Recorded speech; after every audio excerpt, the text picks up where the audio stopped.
옛날 옛적 어느 마을 골짜기에 용샘이 있었다. 이 샘은 신성한 샘으로 사람들은 함부로 용샘에 다가가지 않았다. 이 골짜기에는 천년을 수련한 이무기가 살고 있었다. 천년째 되는 날, 이 용샘에서 마지막 정화의식을 치러야만 이무기는 용이 될 수 있었다. 그런데 그 즈음 마을에 가뭄이 들었다. 저 들판의 곡식을 봐요. 다 타들어가니 이를 어쩌면 좋아요. 우린 다 굶어 죽게 생겼어요. 하늘도 야속하지. 마을 사람들은 하늘을 원망할 뿐이었다. 그때 누군가가 저 골짜기에 용샘이 있잖아요. 그 물이라도 퍼서 곡식을 살려요. 라고 말했다. 그건 안 돼요. 조상 대대로 그 용샘은 함부로 쓰지 말라고 했어요.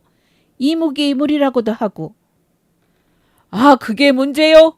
우리가 살고 봐야 할 게 아니요. 그 용샘을 건드리면 재앙이 온다고 했어요. 마을 사람들의 의견은 팽팽했다.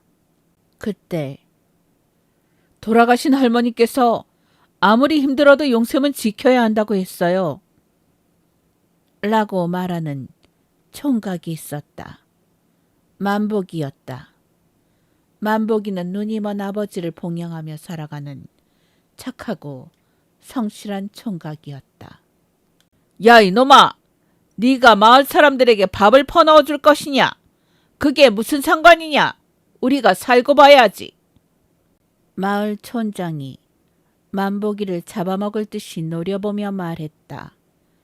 살고 봐야 한다는 축의 기세에 용샘을 지켜야 한다는 목소리들은 힘을 쓰지 못했다. 처음에 분분하던 사람들은 용샘을 쓰자는 의견으로 모여지자 너도 나도 경쟁하듯이 용샘의 물을 퍼가기 시작했다. 아버지, 마을 사람들이 저렇게 함부로 용샘물을 퍼쓰니 걱정이에요. 만복은 눈먼 아버지에게 자신의 생각을 말했다. 그러게 말이다. 조상 대대로 지켜온 샘물인데 저렇게들 퍼가면 샘물이 말라버리지는 않을는지. 만복과 아버지의 걱정대로 얼마 지나지 않아 용샘이 말라버렸다. 이무기는 아무 말 없이 샘이 마른 자리를 바라보다 몸을 돌렸다. 천년을 기다려온 마지막 순간이 무너졌다는 걸 깨달았기 때문이다. 그러자 마을에 전염병이 돌기 시작했다. 사람들이 하나둘 죽어가자 이건 이무기의 저주야 라고 말하는 목소리가 생겨났다. 사람들은 두려움에 떨었다. 용샘이 있는 골짜기에 천년 묵은 이무기가 산다는 말이 있어. 그 이무기가 노한 거라고. 이무기를 달래야 해. 사람들 사이에 이무기 저주에 대한 공포와 이무기를 달래야 한다는 절박함이 퍼져가기 시작했다. 재물이 필요해요. 누군가 말했다. 무얼 재물로 쓴단 말이오. 어린 처녀를 제물로 바쳐요. 만복은 광기와도 같은 사람들의 말을 들으며 입술을 꽉 깨물었다. 모두가 살기 위해 누군가를 내주려는 그 모습이 두려웠고 슬펐다. 그에게 그들을 진정시킬 힘은 없었다. 결국 두려움에 사로잡힌 사람들은 처녀를 제물로 바치자는 말에 말없이 승복했다. 그때부터 마을 사람들은 매해 이무기에게 처녀를 바치는 의식을 치렀다.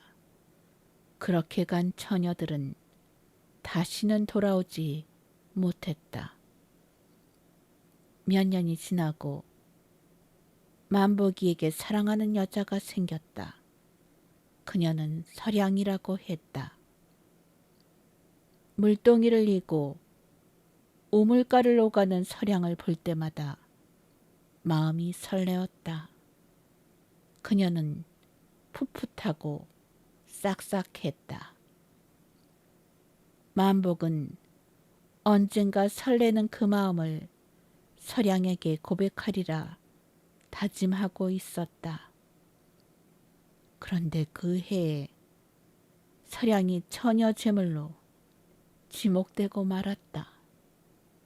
절대로 서량을 제물로 뺏길 수는 없어. 만복은 다짐했다. 서량을 제물로 바치는 의식이 치러지고 기절한 서량을 용샘이 있는 골짜기 동굴 속에 가두었다. 밤이 되자 만복은 동굴로 찾아갔다.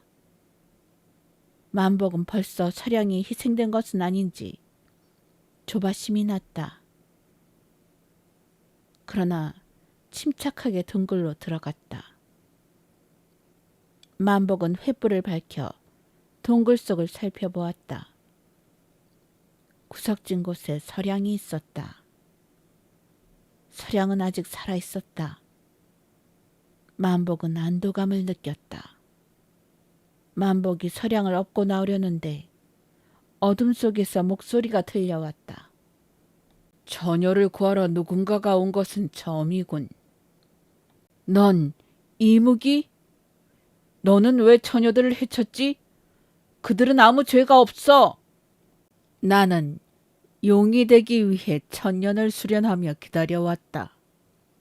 마지막으로 용샘의 물로 정화의식만 치르면 용이 될 수 있었다. 그런데 너희는 살겠다고 달려들어 생각 없이 샘을 퍼냈지. 그 물이 어떤 의미인지 어떤 대가가 따를지 알지도 못하면서 결국 샘은 말랐고 나는 천년을 기다려온 마지막 기회를 잃었다. 그리고 절망과 좌절로 무기력해졌지. 나는 너희를 해칠 생각 따위는 없었다. 하지만 너희는 스스로 저지른 어지러움과 병을 모두 내 탓이라 여기며 나를 몰아세웠지. 고인물이 썩듯 두려움이 너희 마음을 먼저 썩게 만든 거야. 하지만 너는 처녀들을 해쳤어. 나는 해치지 않았다. 아무도 처녀들을 구하러 오지 않았고 처녀들은 굶어 죽거나 짐승들에 의해 죽었다. 나는 누구도 해칠 마음이 없다. 다만 절망의 눈물을 흘릴 뿐. 용샘의 물은 말랐고 나는 더 이상 용이 될 수 없다. 처녀를 데리고 가거라. 나에게 더 이상의 재물도 바치지 마라. 만복은 아무 말도 하지 못했다. 슬펐다. 미안했다. 부끄러웠다. 만복은 슬픈 이무기를 뒤로 하고 서량을 데리고 동굴을 빠져나왔다. 동굴 밖은 밝아오고 있었다. 만복이 서량을 데리고 마을로 돌아오자 마을 사람들은 제물로 바친 처녀를 데려오다니 이무기가 노해서 마을에 재앙을 내릴 거다. 너는 큰 잘못을 했어. 이걸 어떻게 감당할 거냐? 만복은 마을 사람들에게 이무기의 말을 전했다. 마을 사람들의 가슴 속에는 호해와 참회의 마음이 일었다. 우리가 잘못한 거야. 처음부터 용샘의 물을 그렇게 무분별하게 퍼내서는 안 되었어. 마을 사람들에게 그렇게 참회의 마음이 일어나자 그동안 그들을 괴롭히던 전염병이 없어졌다. 그리고 용샘의 물이 다시 고이기 시작했다. 어느 날 천둥과 번개가 치고 비가 내렸다. 이무기는 그 속에서 장엄하게 승천했다. 마을에는 다시 평화가 오고 만복과 서량은 혼인하여 행복하게 살았다.